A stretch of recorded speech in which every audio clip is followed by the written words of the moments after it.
So guys, papasok na kami sa harap mismo ng simbahan ng Quiapo.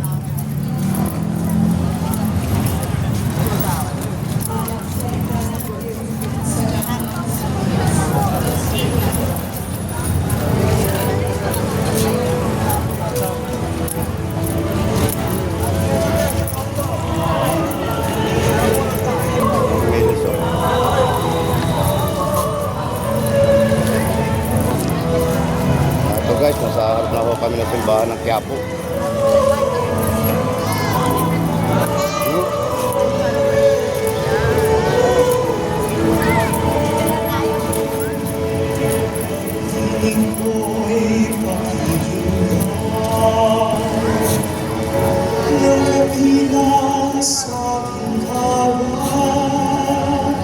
Guys, yung pala sana matupad yung inaamad ko na pangarap na magiging totoong vlogger.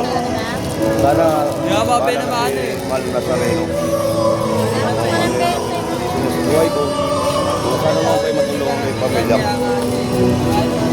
Hiling na ako sa mahal na sarili. Sana ay paano na po sa tumulong sa akin. Mahalaga po ay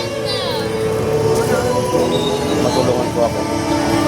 Salamat na nakakatulong kami ng mga isang beses dito sa... Sumainyo ang Panginoon, guys. ang mabuting balita ng Panginoon na Lucas.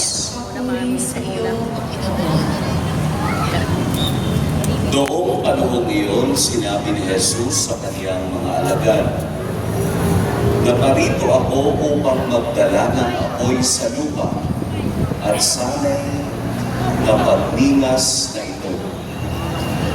May isang binyag pa na dapat kong tanggapin at nababagabag ako hanggang hindi natutupad ito. Akala ba ninyo'y pumarito ako upang magdala ng kapayapaan sa lupa? Sinasabi ko sa inyo, hindi kapayapaan, kundi pagkakabahabahagi. Mula ngayon, ang 5 katao sa isang sambahayan ay mababahagi. Tatlo laban sa 2 at 2 laban sa 3. Maglalaban-laban ang ama at ang anak na lalaki, ang ina at ang anak na babae, at gayon din ang biyanang babae at manugang na babae."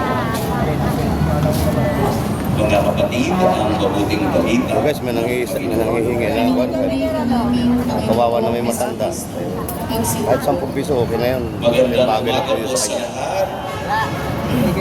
Ating pong purihin at dakilain ang ating pong Jesus Nazareno.